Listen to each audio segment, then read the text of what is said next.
As outrage spreads over the killing of George Floyd in the U.S., protesters have taken to the streets around the world.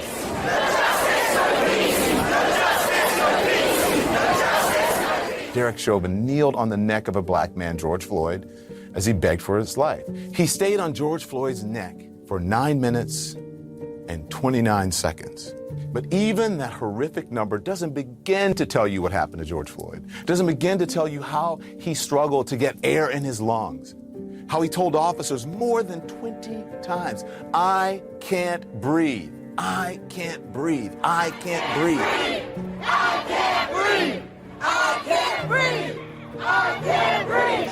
Rarely have protests over deaths in custody drawn so many Australians. Their focus, hundreds of Aboriginal deaths in jails and police stations in the past 30 years, with no police officer ever found guilty. No justice! No peace! No justice! No peace! No justice! No peace!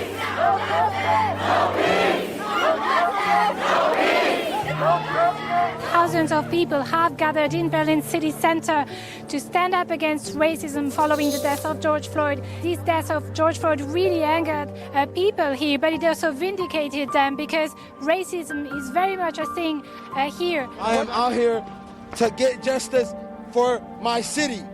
My city has been going through a lot of pain. This is not the first, second, or third time. And this needs to stop right now, and this is the only way. What's your message to your American brothers and sisters?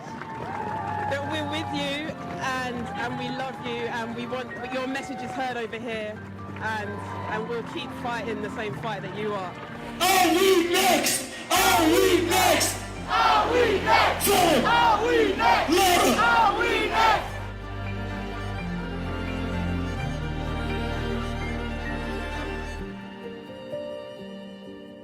The merciless killing of George Floyd by Minneapolis police catalyzed the most widespread protests in American history.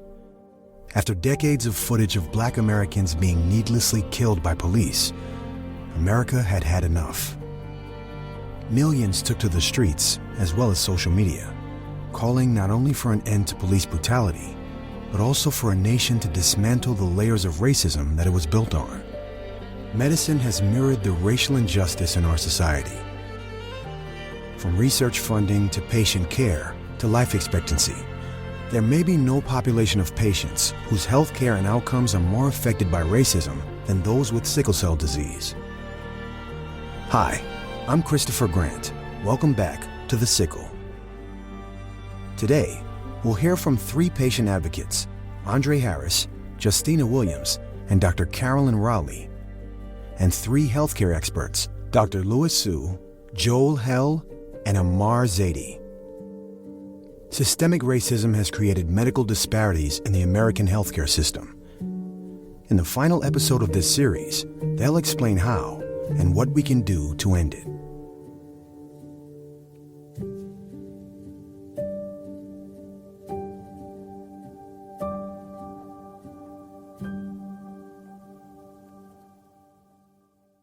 SCD affects more than 100,000 Americans and over 300,000 people worldwide, making it the most common inherited blood disorder. Although scientists have been studying SCD for more than 100 years, the development of disease-modifying therapies has stagnated. Inadequate research funding is attributable at least in part to structural racism. I'm Joel Helle, and I'm a pharmacist by training, and I'm Vice President of Physician Services at CVS Health. I think that, first of all, if you're within the care of a sickle cell center, I think that's the best place you could be, right? And frankly, the challenge that we have in today's environment is there are only 30, sickle cell specialty centers across the country that are sort of recognized by the National Association of Sickle Cell, and it affects about 100,000 people. If we looked at like cystic fibrosis, which is another disease that we're very invested in, there's about 30,000 people that have cystic fibrosis, and there are 280 accredited centers, right? So 9 times as many in centers across the country, a third of the number of patients. And so those patients are able to find care. So I think we, as an industry, have an obligation to find a way to get more centers of sickle cell sort of open with doctors that really understand sickle cell. Cystic fibrosis is another inherited disease associated with decreased quality of life and shortened lifespan, but it primarily affects white Americans. Cystic fibrosis affects 1/3 fewer Americans than SCD, but receives 7 to 11 times the research funding per patient, which results in higher rates of development of medications. According to a report from Dr. Alexandra Power Hayes for the New England Journal of Medicine, the FDA has approved 4 medications for SCD and 15 for cystic fibrosis. So the question is why, right? Why is a disease like this underfunded? Those drugs that I mentioned, that are newer, we haven't had innovation for many years. And, the question is why? Is it based in sort of discrimination and racism? We need to understand that. There are other, rare disorders like hemophilia that have established a registry and a surveillance system. And they have established sort of a federal and private funding that really helps us understand hemophilia so much better. There was one that was created now for sickle cell. So I think we're better now, but not nearly to what we see in hemophilia. It's really important for all of us, meaning big corporations like CVS and or local organizations, to be helping to support these sickle cell organizations in their journey to help the government, et cetera, understand sort of the complexity of sickle cell and the funding that doesn't happen within this space. When it comes to funding for medical resources and research, it seems as though a hierarchy has been established. Dr. Lewis Sue explains. Because this is a rare disease condition in the United States, the amount of investment in research and healthcare insurance accommodations are really not there, because people say, oh, yeah, we have something that covers 99% of the people. But sickle cell is something that affects about 1 out of 360 African Americans. And so it gets under-recognized, under-treatment, under-researched. Sometimes public awareness and demands for progress can lift an illness further up in the queue. But much of the general public has less than a working knowledge on what SCD is and how it affects people. Social worker Andre Harris has made many efforts to garner support. Is to get more celebrities, get more public figures, get more influencers to talk about it, to bring it in the light. But one of the issues is that sickle cell is also a disease that comes with a lot of stigma. Just comparable to like HIV/AIDS, a lot of people who may be positive may not be comfortable talking about it. And a lot of people may not understand that a lot of people who have sickle cell disease are not comfortable talking about it, are not comfortable even disclosing to people that they have it. There are a lot of people who have sickle cell that their friends may not even know that they have the disease. And so we also have to change those type of mindsets to be really able to push our cause really to the forefront. And I will even give an example that in the organizations that I've worked with as an advocate, we've approached big name celebrities that, claim, and I'm not trying to be shady when I say the word claim, but, have claimed that they are advocates for, healthcare or whatever have you in the health space. And so we'd approach them and say, hey, we'd like you to do this or do a commercial or do that. And we've had people to, specifically decline and tell us, well, basically that this cause doesn't affect enough people, or this, isn't a big enough cause, or this is just something that, they're not interested in supporting. But then we'll turn around and see them on TV or on the radio, or in the newspaper, or in magazines supporting another cause. Sickle cell is just not, quote unquote, sexy enough. Everybody wants to rally behind breast cancer. And when I say this, I'm not trying to make this a competition. I'm not trying to pit one disease against the other. We're all trying to just survive. I just want people to really understand how the hierarchy goes, is that there's a hierarchy of diseases, and some people see one disease as being more worthy of praise than the other. And if sickle cell, which has been historically stigmatized as a Black disease, as a disease of people who are drug seekers that constantly want to get high and try to to go to emergency rooms to seek pain medicine, then of course people are not going to want to rally behind that. Of course people are not going to want to jump at the opportunity to be an advocate to push that cause. Without adequate treatment, SCD affects all organs and is associated with decreased quality of life and a shortened lifespan. According to NIH, advancements from the last 20 years has resulted in improved treatment and decreased mortality in pediatric patients nearly to 95% who now reach 18 years of age. Today, life expectancy for adults with sickle cell disease is 54 years. Researchers are still working on finding a cure for sickle cell disease. Currently, a bone marrow transplant is the only known cure for SCD. The procedure gives a patient healthy stem cells from bone marrow, replacing marrow that is not working properly. While bone marrow transplants have long been known to cure sickle cell disease, only a small percentage of patients have fully matched eligible donors. It's not a reasonably accessible cure. Researchers and physicians are now looking toward gene therapy as a cure that's accessible to a broader group of patients. But trials are still underway. A long-standing ethical concern with gene therapy is that it will further advantage the already advantaged. Even for clinical trials, opportunities to participate in research has historically been limited. Once available, gene therapy will most likely be available at select medical facilities and cost a high price. There is also hesitancy for some patients, rooted in a long medical history of racist misconduct, like the government-backed syphilis trials in Tuskegee, in which black families were misled by healthcare professionals. As a patient coordinator for Piedmont Health Services and Sickle Cell Agency, Justina Williams hopes that more thorough research on SCD could lead to reliable treatments and better patient outcomes. When hydroxyurea came out, which is one of the very first treatments for sickle cell, my parents were really skeptical about it.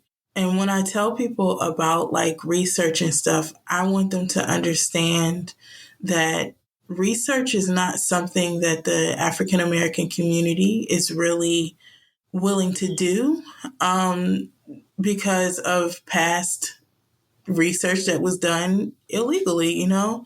Now you have to sign consent forms and all of these different things because of what happened to our communities before.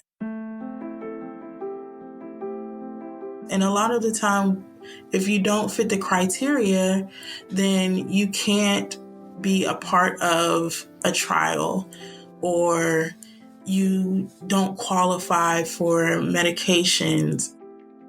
I've had 2 of my hips replaced. I've had 1 ankle fused. I've had laser treatment to the back of my eye. I have hyperthyroidism, so on the waiting list to have that removed. The destruction caused by sickle cell, yet Toxo Desanmi describes herself as managing the disease. So she's not actually certain she would qualify for the treatment because she hasn't had a crisis for several years.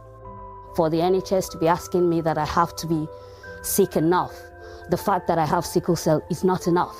I have to have certain number of crises. I will think that the idea of getting on the drug is to get better, not to get worse before you get better. You wouldn't ask that of a cancer patient.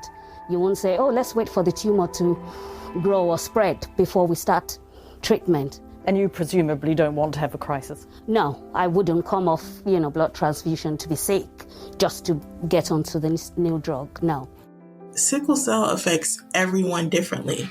So if you have people who are experiencing it differently, I feel like there should be research tailored to each person's need. Unfortunately, there are still societal impacts that make getting effective treatment difficult. Redlining, a policy that allowed banks to deny mortgages to Black Americans who wanted to purchase homes in white neighborhoods, persists today in the form of high rates of housing insecurity among Black Americans, including those with SCD. I'm trained as what we call macro social work, and we're really invested in communities and organizations, policy and advocacy work. And I say all of that to say, We have to be cognizant of how we provide social resources to not only sickle cell patients, but chronic and rare disease patients, patients that are adults. They need transportation to their appointments, and a lot of them don't have it or don't have the access to adequate transportation. They need housing, adequate housing, especially if they're doing like some type of curative therapy or like bone marrow transplant, and they may need to travel to another state, another city for months at a time, and they will need housing. For pediatrics, you'll have Ronald McDonald houses, but there are few and far between resources similar to that for adults. We need a social support network system where we are able to provide for those patients. If we know the demographic of sickle cell patients in this country, we would know that sickle cell, number one, is not a Black disease, but it is disproportionately affecting the Black community. That Black and brown people in this country have been historically barred from accessing these social resources that I just talked about. These policies have led to cycles of poverty, food insecurity, fewer employment opportunities, and inconsistent health insurance coverage, all of which add to the challenges faced by people living with SCD. There was a day and time where we had to sit in the back of the bus and sometimes couldn't sit on the bus at all. And even now, still in 2022, there is still fallout from the redlining that took place in the 30s and 40s and 50s and 60s. Blacks were forced out into ghettos. And now in 2022, we're still dealing with that fallout. And why do I bring this up? Is because if we have people that are living in ghettos or living in historically Black communities that were products of redlining, and they have to go to a medical or academic medical center that's maybe an hour away, that's far away in a more affluent part of the town or the city or in another part of the state, they don't have the transportation to get there. They can't access that healthcare. So how good is the healthcare to someone who can't access it, right? Although SCD is a global disorder affecting people of all races, in the United States, as a direct result of the transatlantic slave trade, nearly all patients with SCD are Black. So sickle cell disease is categorized as a rare disease. The interesting thing is, of the rare diseases, it's actually pretty common. It's about 100,000 Americans that suffer from sickle cell disease. But there's one thing that's very unique about sickle cell disease, and that is this is the only disease that predominantly exists in the United States of America on the back of the transatlantic slave trade. That's Ahmar Zaidi, medical director at Agios Pharmaceuticals. Prior to his current role, Zaidi spent many years at the Children's Hospital of Michigan in Detroit, taking care of sickle cell patients. What we have is a disease process that biologically is considered simple, but psychosocially is very complicated. It's a disease that is a victim of structural violence, and the warriors who suffer from sickle cell disease are really victims of structural violence from an entire ecosystem of healthcare. And that really impairs their ability to not only access good healthcare, it impairs their ability to be appropriately treated and optimize their treatment plan. It reduces their ability to have mutually beneficial relationships within society, whether that's with employers, whether that's interpersonally, or whether that's within their home system. We'll be right back after the break.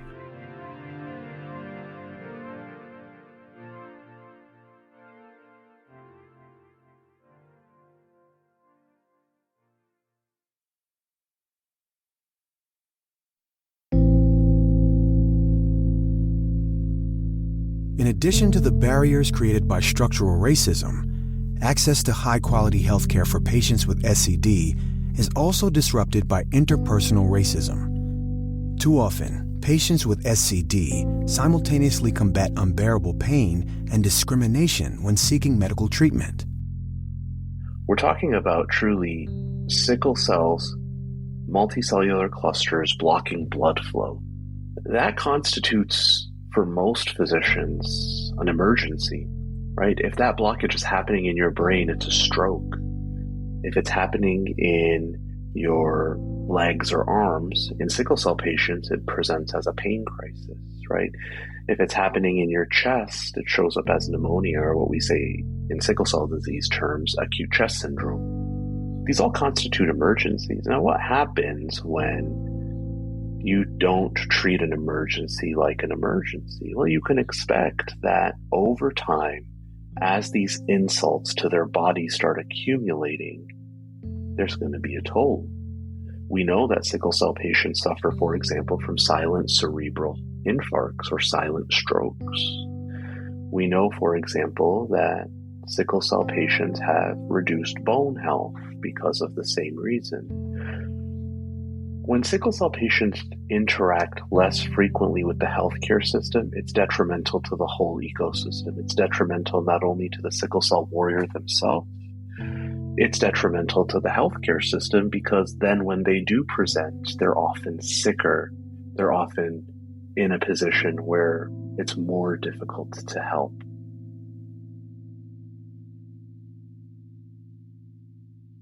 Despite relentless pain, some patients go as far as dressing nicely before going to the emergency department in an attempt to avoid judgment and receive better care. Hello, Fatima here. I'm 30 years old. I have sickle cell disease. I've been pregnant twice. I have 2 healthy kids. I'm married. And I have a handful of experiences that just remind me about the state of our healthcare system, right? I always have to get dressed and look presentable when going to the hospital, because that dictated the care that I received. Despite my pain, despite how I feel, no matter how uncomfortable I am, I still have to make sure that I am speaking softly, that I'm speaking gently, that I'm not offensive, aggressive. I try to wear my wedding ring. I always try to somehow bring up college. I'm college educated, which is so frustrating. Like this is a business. I'm paying you. So get yourself together and give me the care that I deserve, you know? The times I was pregnant, I just had to squeeze my wedding band onto my fat, swollen fingers just by hook or crook, because the respect I got was different. It just was. The term sickler, a word laced with racist overtones, is often used ignorantly to describe and dehumanize patients with SCD. I don't really have an idea of where the term sickler originated, but I can tell you that the reason that we get into trouble often in medicine and often in life is that we group together a bunch of individuals based on an arbitrary factor, for example, the color of their skin, and then apply what our reflexive thought process is to an entire group of people. Very similarly, we have literally peer-reviewed publications that show that physicians who use the term sickler are more frequently the ones who attribute negative attitudes or negative values to individuals with sickle cell disease. Anytime you start stripping individuals away from exactly that, their ability to be individuals, you take away their individuation, you're going to apply to them not only attributes that are false, you're going to treat them poorly. You're not going to treat them in a personal, thoughtful manner. You're going to paint them with a broad brush, do what you do for every patient, and not think through cases thoughtfully and sort of in a way that humanizes the sickle cell patient. This is why the word sickler is so problematic. It's because individuals with sickle cell disease are bigger than their diagnosis. They're human beings and individuals just like us. Among the dozens of conditions that are screened for in state newborn screening programs, SCD is the most commonly detected condition, regardless of ethnicity. Yet patients with SCD are often dismissed while seeking medical care when they're going through a pain crisis. So I'm asked this question a lot. What can I do? How can I help myself? And the truth of the matter is it's absolutely horrifying that a sickle cell patient is expected to advocate for themselves in a moment where their body is being deprived of oxygen and shutting down. What I often advise people is that advocacy that happens in that situation is not going to go well. You're not going to be presenting your best self, rightfully so, because you're going through an emergency in the moment. I always advise people that the best advocacy happens when you're not sick. Interact with your healthcare system when you're well. Interact with your healthcare system and take them to task when you're not in pain. Find the champions within the healthcare system. Now, that's not always practical. Sometimes you are going to run into situations where you have to advocate for yourself when you are in an emergency room setting. And in that moment, I think what's important is for you to respectfully establish that as far as practical experience with sickle cell disease, the expert in that ER room is the sickle cell patient. It's the sickle cell patient who can and should be clear about how pain is generally treated for them when they come into an emergency room. It's important for the sickle cell patient to be well aware of, for example, what their baseline labs should look like. It's important for the sickle cell patient to be very familiar with the current standard treatment guidelines of sickle cell disease, no matter what type of complication they're seeking help for. It's very important to run through this scenario with their physician so that when this scenario arises, the sickle cell patient is ready to go. One thing to keep in mind always is that every sickle cell patient that interacts with an emergency room physician, the way that that encounter goes is going to change how the encounter goes for the next sickle cell patient. I'm pretty cognizant of this as a sickle cell physician because I spend a lot of time on the phone with emergency room physicians, fighting stereotype, fighting judgment, advocating for sickle cell patients. And I can tell you that negative encounters ensure that the next encounter with a sickle cell patient that physician's going to have is going to go poorly as well.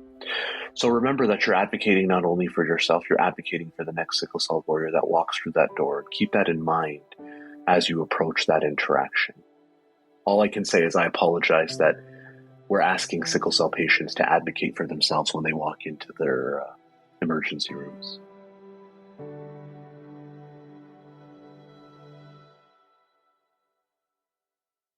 In the late 1990s, increased prescription of opioid medications led to widespread misuse of both prescription and non-prescription opioids. Over time, there was a significant increase in overdose deaths involving synthetic opioids, like fentanyl. From 1999 to 2019, nearly 500,000 people died from an overdose involving prescription and illegal opioids. But people with sickle cell disease aren't fueling the opioid epidemic. If anything, they've been caught in the crossfire. When you think of patients who have sickle cell, it's primarily impacting people who are Black, African, South American, Caribbean, Central American descent. And, we've often heard from those folks that when they go to the emergency room in, terrible pain, sickle cell causes, probably the worst pain of, anything that is out there. And they go to the emergency room and they often get treated like drug seekers. And so I think we have to ask ourselves why, right? They're primarily Black people that are walking into emergency rooms and or pharmacies and or, wherever to get help, urgent care centers. And, the physicians that work there may have not had a lot of training within sickle cell disease. I know for me as a pharmacist, 100 years ago, I had, a little bit of training around sickle cell, but not enough to understand when someone is in crisis, that the pain that they're going through.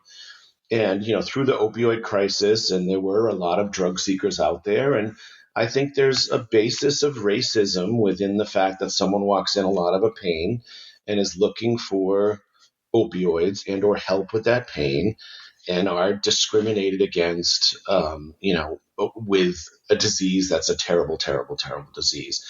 And so, first of all, we have to look at ourselves to understand what that is. And then, more importantly, how can we provide additional education for physicians, for pharmacists, for nurses, for any clinicians that are out there, even the folks in the hospital. And I'll tell you that I talked to a nurse who I know at work, and she had listened to a different podcast that I had done. And she said, Joel, I feel so terrible. I used to work in the ER, and these sickle cell patients came in, and I knew they had sickle cell. And I thought they were just looking for opioids too, because I didn't realize, I didn't have much information about sickle cell and realize the immense kind of pain that they were in. And so, there's a lot of work that we have to do in sickle cell and in disease and in, the basis of discrimination and racism that may be behind it.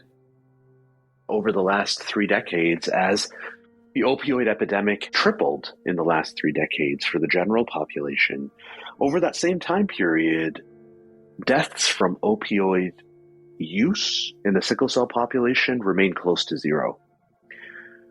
People who are in serious pain, like sickle cell patients, need opioids to feel better.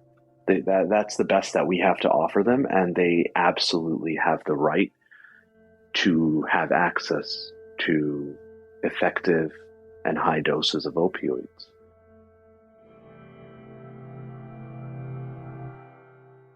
Patients with SCD are often described as drug seekers and accused of faking their pain, which results in inadequate treatment and more suffering.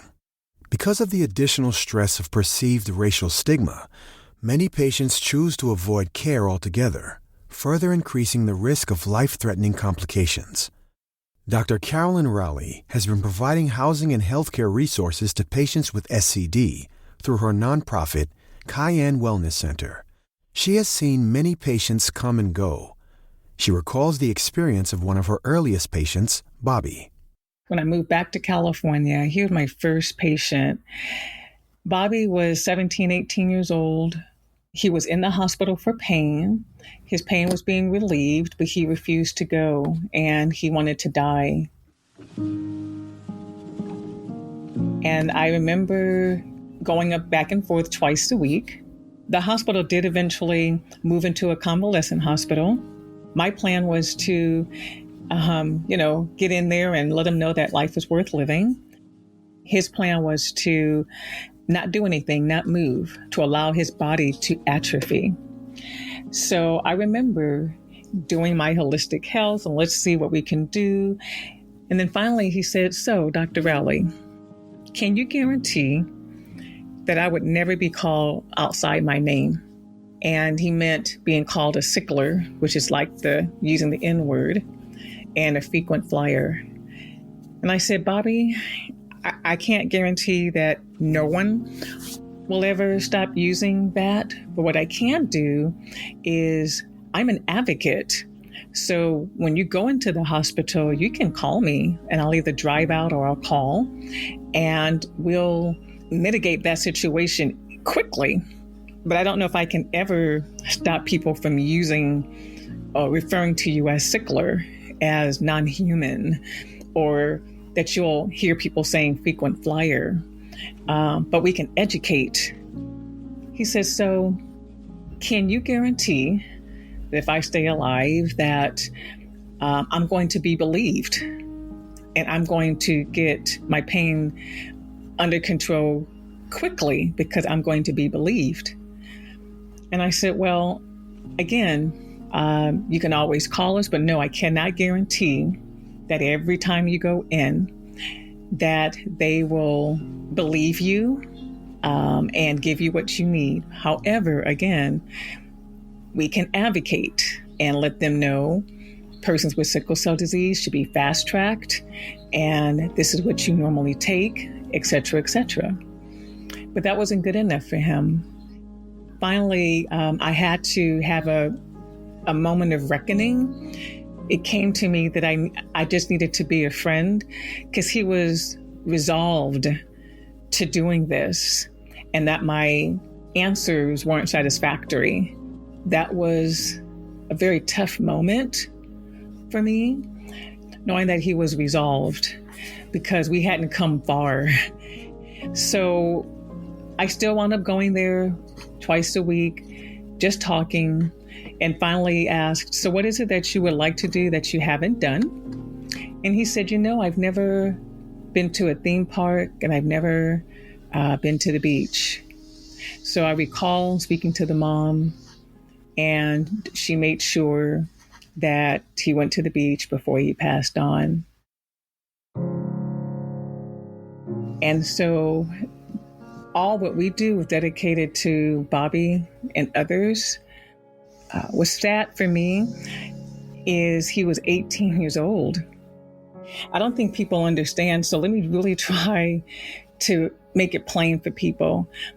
I was 18 once as well, remember? I also didn't, at times when I was in pain, didn't want to live.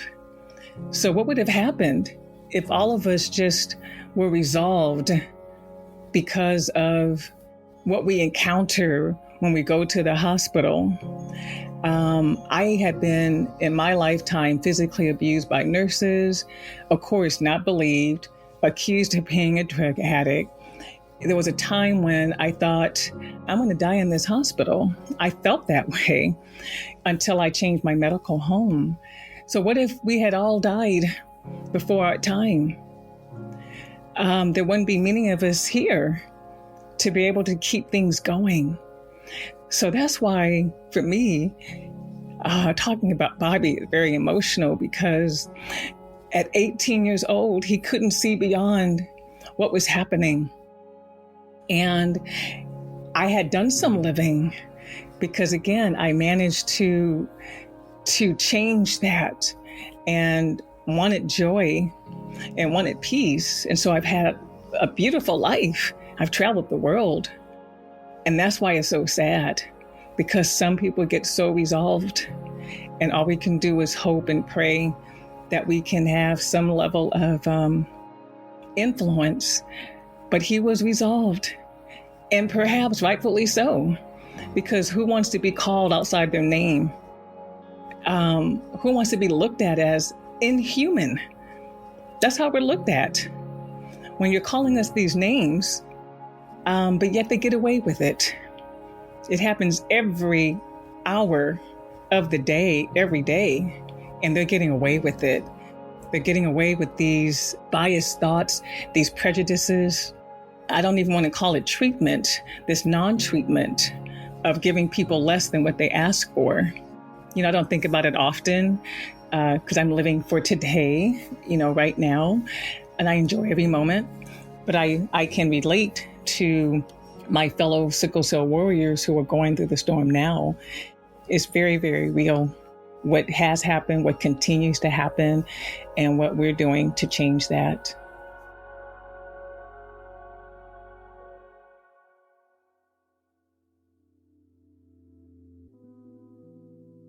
The patients and caregivers you've met throughout this series are working daily to improve the lives of those with sickle cell disease.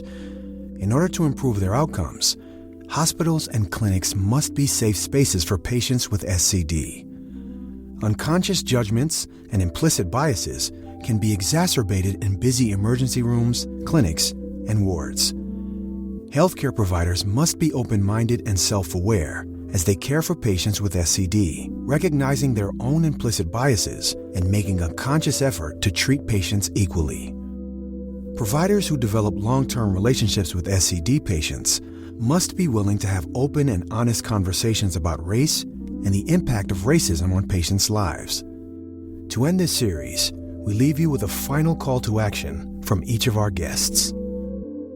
In the meantime, when I think of sort of being a pharmacist, there are other tools we can help to educate primary care doctors about sickle cell through things like continuing education, through conversations with our nurses, through the EHRs, the electronic health records today. We have an opportunity to provide more information in there. Our digital tools that we have where we can talk to patients and provide them information, which they could share with a doctor if they get to a place where the doctor doesn't have enough information. And then I think, the local organizations, the local sickle cell organizations are extremely important. There's 53 of them across the country, and they can really help those folks in those geographies to get to the right doctor where they will get the right care, number one, and get to the right place when they're in crisis so they won't be treated terribly and, as a drug seeker, et cetera. Blood transfusion is sometimes extremely helpful for somebody with sickle cell, either for an emergency condition or to help prevent organ problems. And blood banks are always in danger of running dry. And especially right now during COVID, it's been extremely, extremely difficult to keep blood banks supplied. And the only way to do that is with volunteer blood donors. So that having blood donations is one way to indirectly help people with sickle cell disease. We really do need to have more people that are educated and that are in the forefronts talking about it. And I really think that will change the narrative. That type of stuff does impact policy. If policymakers are not aware, then they're not going to care. That's what I really think needs to happen. We really need to find somebody who's committed to elevating and amplifying the sickle cell community. Find the local community-based organization, meet with them, talk with them, understand sort of how things are in the city that you're in. The community-based organizations are the beating heart of our sickle cell disease communities, and they have a really good sense of what the pressing needs are in that moment for any given community. I would strongly encourage interacting with your community-based organizations as much as possible if you're trying to make a meaningful impact in sickle cell disease. Knowing your trait status would be great. And this is just for the purpose of you making, in terms of moving your life forward and starting your family, to have education behind knowing that, okay, now that both my partner and I have the trait, now you know what your chances are.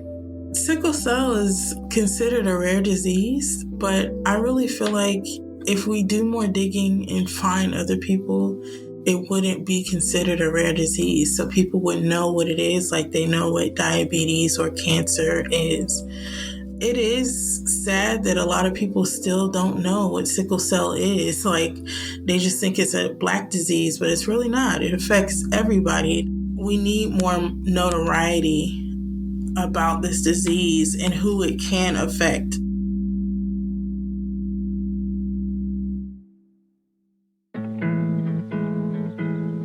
I'm Christopher Grant.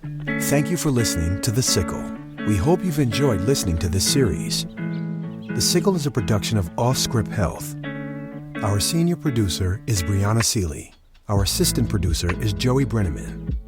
Our executive producers are Matthew Zachary and Andrew McDowell.